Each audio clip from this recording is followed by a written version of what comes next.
Hey guys, this is Lisa, the purple-haired mom. I thought we were going to have technical difficulties again, but thank God it decided it wanted to work for me today. So today's Small Business Tip Sunday, and today I'm going to be touching on something that has been a heated debate for several years. But before we get into it, let's go ahead and get our video going so that we can do the see, and then everything wants to stop again. Oh my goodness. It's going to be one of those days, guys. It's going to be one of those days because like I need a new computer. I think that's what it is. I think that my computer has just decided it doesn't want to work and it wants to be absolutely ridiculous. But while I'm waiting for that to queue up, just to let everybody know, I did a broadcast on Thursday, a live broadcast, and it's a really important one. It's a particular subject on postpartum depression. If you have somebody that you love that is really suffering from that, please take a look at that video and reach out to them. Just a little PSA while we're going into that. But we finally got everything up and running, so let's go ahead and get the intro going so we can start with our Small Business Tip Sunday.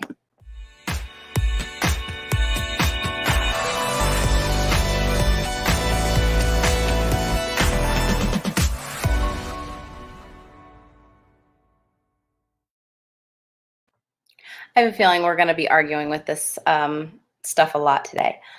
But anyway, so Small Business Tip Sunday today is, like I said, it's a heated discussion that has gone on for quite some time. It's one of those things, you hear it a lot. I think this might be too bright. Is this too bright, guys? I think it might be. Maybe. I don't know.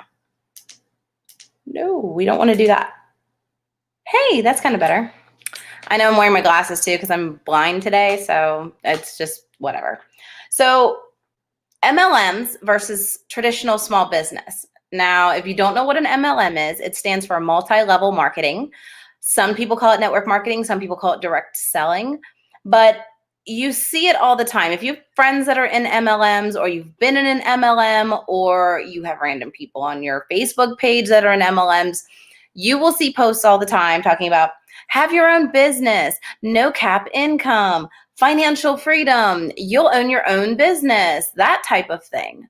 But are you really a small business owner if you're part of an MLM? This has been up for debate for a long time because you'll see a lot of people. I'm just going to be blind, guys, because I can't deal with the glare. You'll see a lot of people that will definitely jump up and go, no, you are not a small business owner. You're part of a pyramid scheme, right? You'll see a lot of that. But there's more similarities between MLMs and traditional small businesses than you would think. So that's what we're kind of going to jump into here. So an MLM, like I said, I got my little notes here, or multi-level marketing, is where sellers are encouraged to recruit other sellers to be part of their downline. So here's you or the person that is attempting to, and then your downline, right? There are products like skincare, weight loss, shakes, whatever it is, but usually a good deal of the business model's profits come from recruiting other people. So I'm not here to criticize MLMs. I've been part of them before, but it's all in how you deal with your own personal journey with whatever company you're with. Are you one of the Huns that jump into people's inboxes and badger them to death? Or are you somebody who really does care about the products? Are you somebody who really does care about, a lot of stuff, as far as like running it like a business? It just depends on which one you are, right? So here's a couple reasons that MLMs are not considered a traditional small business, okay? And I have been on both sides, right? I have been part of an MLM, but I also have my own business. I have my own makeup company, which is not an MLM. It is I am responsible for the products. I am responsible for the marketing. I am responsible for the inventory. I'm responsible to get the things out to people. Everything is on me. I had to get, we talked last week about how to start a small business. I had to get an EIN. I had to get business insurance. I had to get all of that. So it's all very, but I've been on both sides. So there is a two sides to the story, right?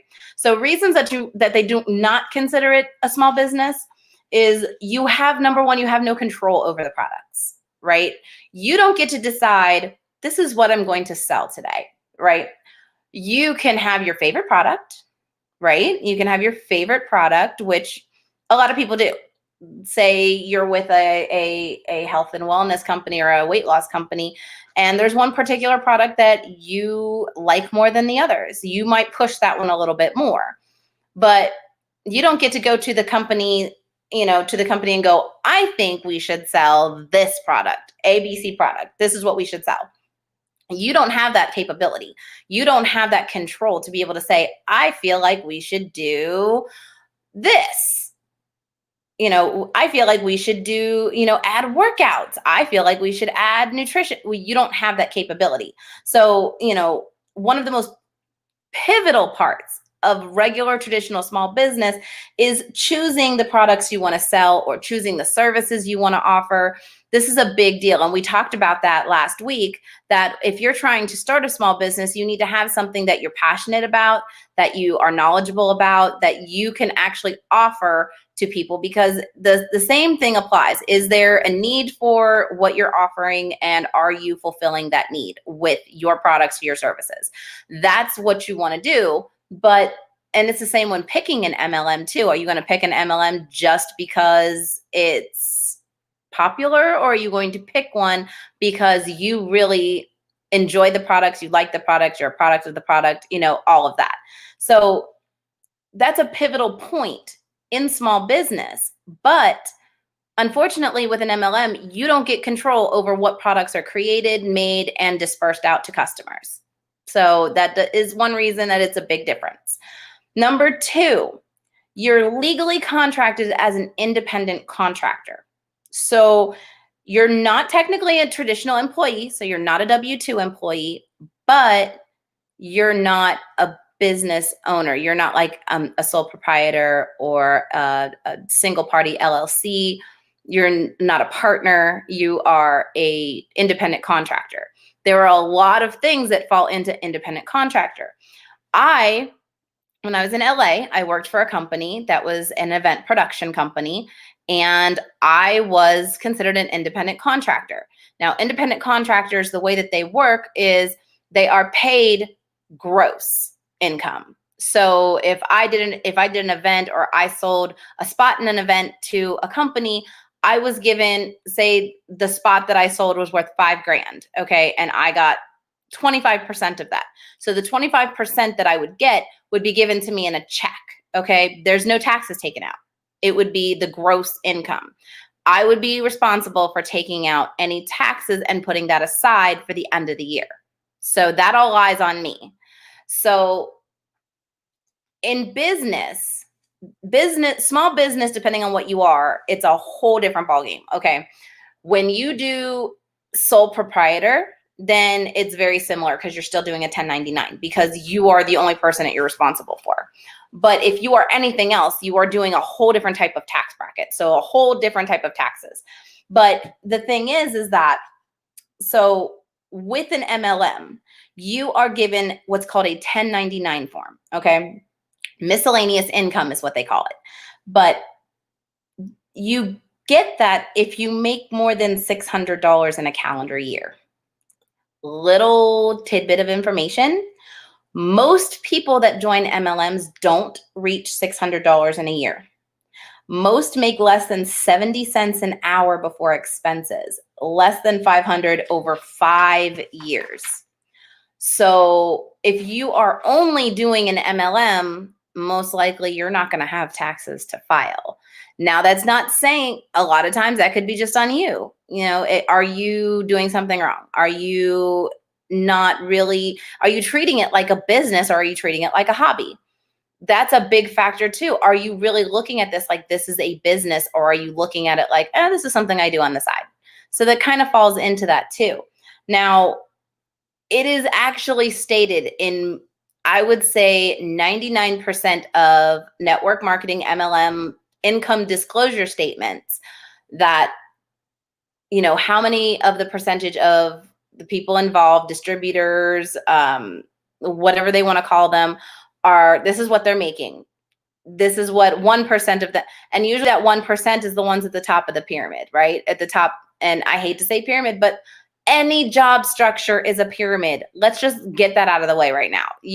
Any job structure is a pyramid. It's all going to end up being some kind of a triangle.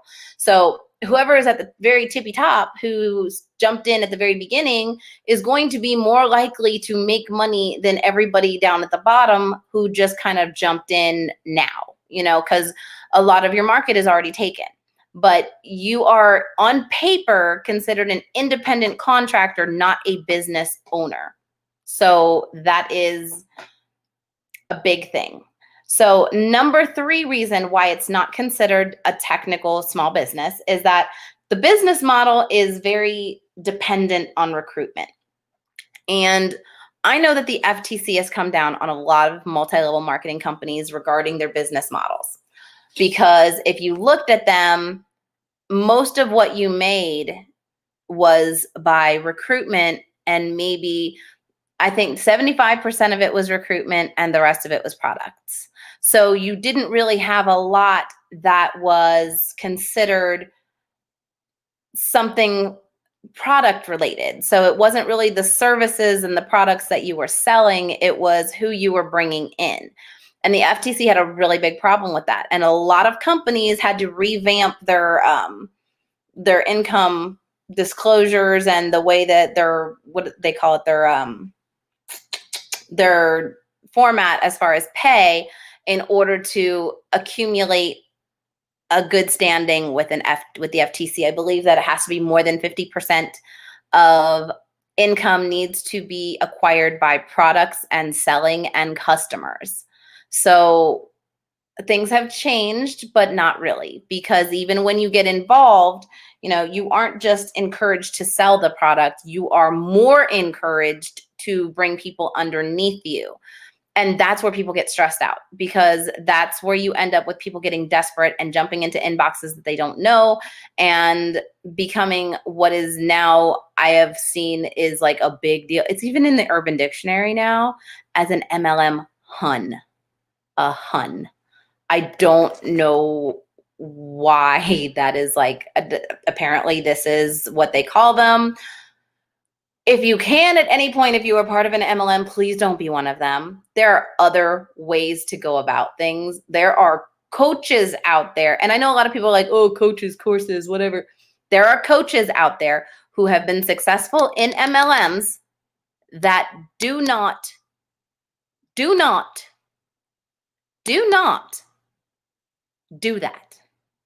There are coaches out there that can teach you how to gain whatever it is that you need to gain in the MLM, world without being a hun.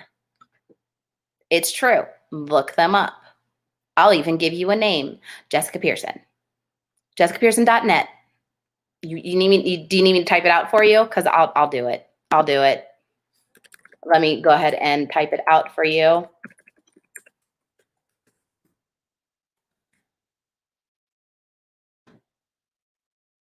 So I'm going to show that right there. Right there. If you're part of an MLM and you are in people's freaking inboxes and you need to know exactly how to not be a hun, there's the right there. Right there. Right there. That's who will teach you. I would love to teach you. I deal with businesses. I teach businesses. She teaches people. You want success? There you go. Right? Right. So I'll put it up again before this ends so that you can see it again. But there's ways around doing that whole dependent on recruitment thing. you can sell the products and make money. You can. It's just, I'm not going to lie to you, your upline, whoever that is, might put pressure on you to recruit people. But there's a way to do just products. There really is. And there's a way to do recruitment without being a pain in the ass. There is.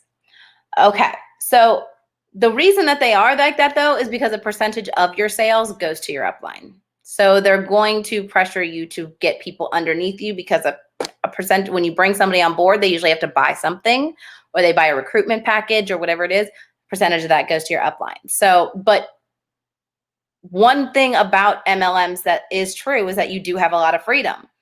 Use your freedom the way. They're not your boss. They can't tell you what to do. Do what you need to do, right? So, and the fourth reason that it's not really a small business, I got this stat from somebody else, but you rarely make money. But that's also true for small business. It really is. Because now this can depend on, like I said, you and the way you approach things. Statistics show that 99% of MLM sellers end up losing money instead of making money. But only 39% of traditional small businesses turn a profit.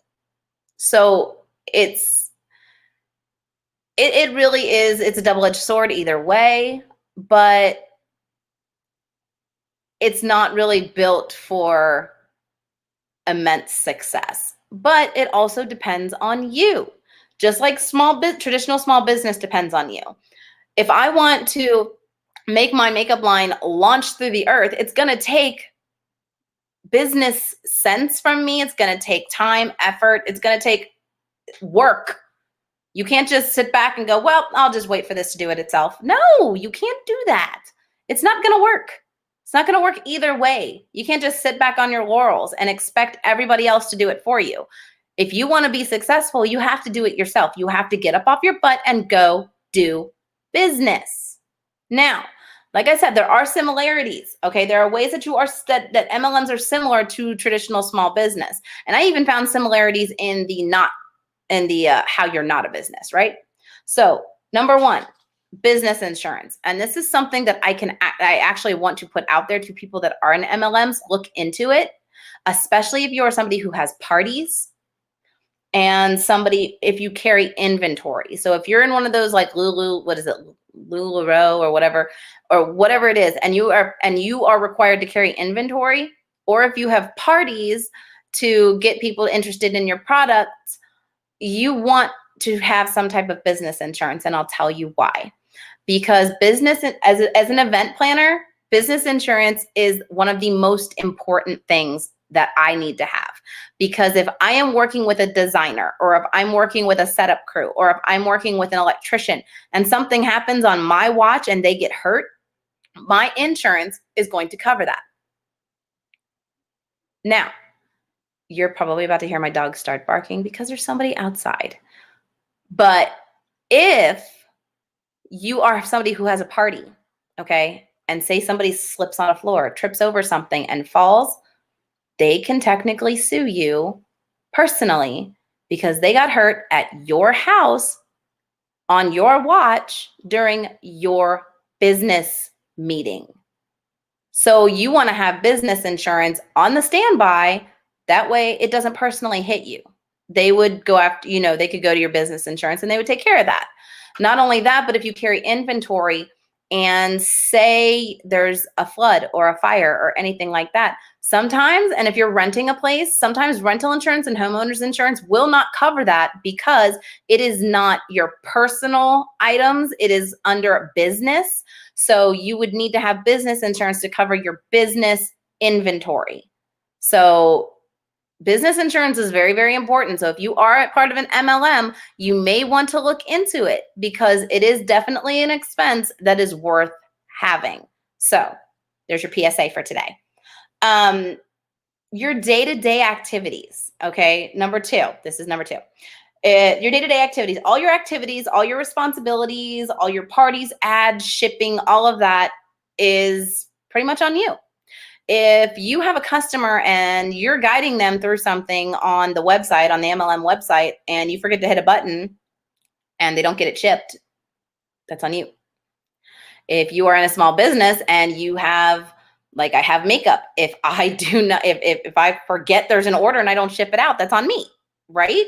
So I'm responsible for any ads for my company. I'm responsible for any, anything that I'm doing, like I do my trade shows that I do, my networking events that I do for other businesses.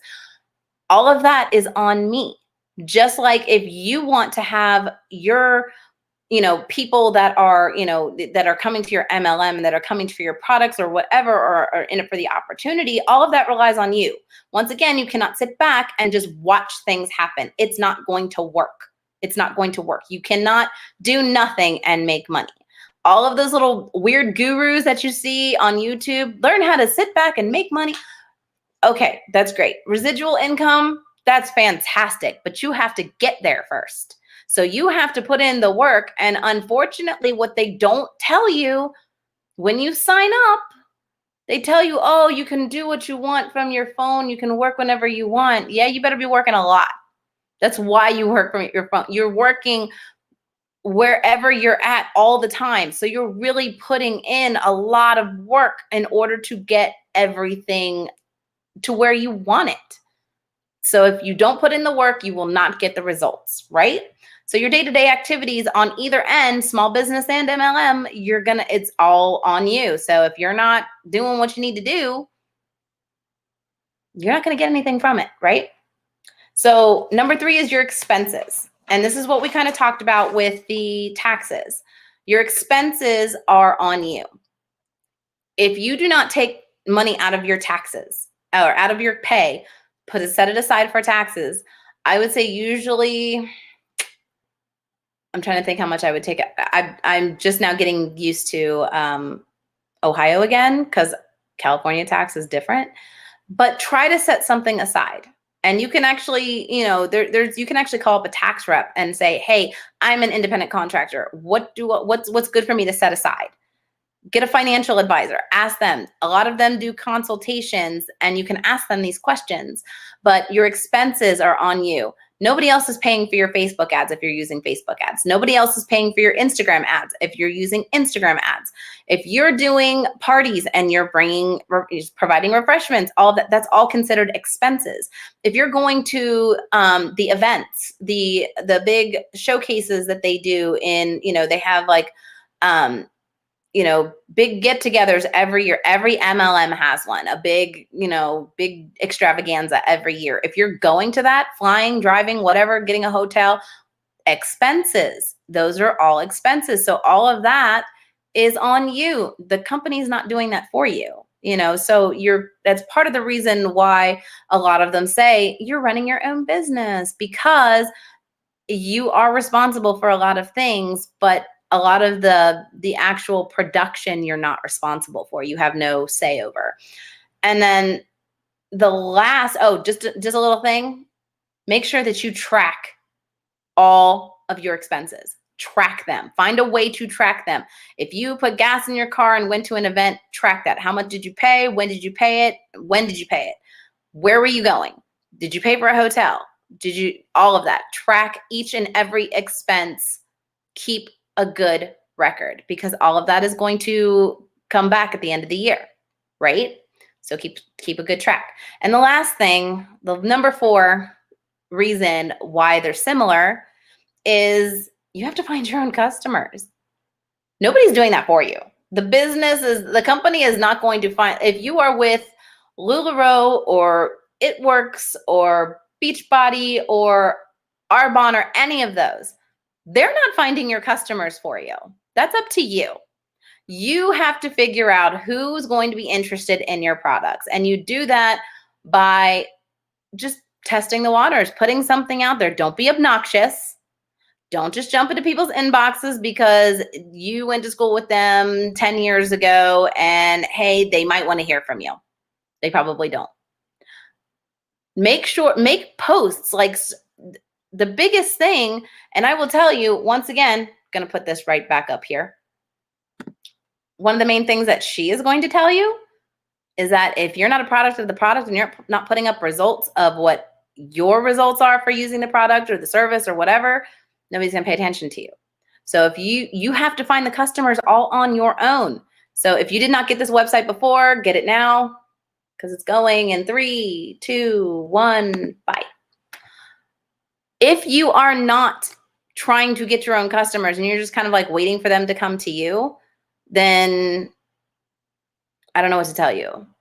You can have, there's ways to make customers come to you that you don't have to go out there and be obnoxious and be in people's faces. There's ways to do it, but you actually have to put forth the effort to do that in order to be able to watch them come to you. Same with business. If I have a makeup company, okay? I have a vegan cosmetic company, cosmetics and skincare. If I didn't make ads, if I didn't do videos, if I didn't do posts on my Instagram, my business page, what have you, nobody would know. If I just said, okay, I have a company, and that was all I said, who's going to come and buy anything? Probably nobody, because they don't really know what the heck I'm talking about. Because that's like saying, I have a company statement. And that's all you ever say about it. They're like, okay, and? Because they're not going to put in the effort to go look for your stuff. They want you to tell them. They want you to tell them what is your company? What is it? But don't be salesy. Just share your stuff. You can do it for other people. Why can't you do it for yourself? Find your own customers. Don't poach customers from other people. We don't do that. That's not nice.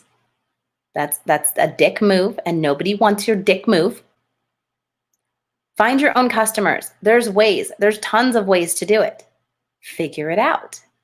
The company is not going to do it for you. And if you are a small business owner and you are the business, guess what? Unless you have a top-notch marketing team in the back pocket, you do not have anything.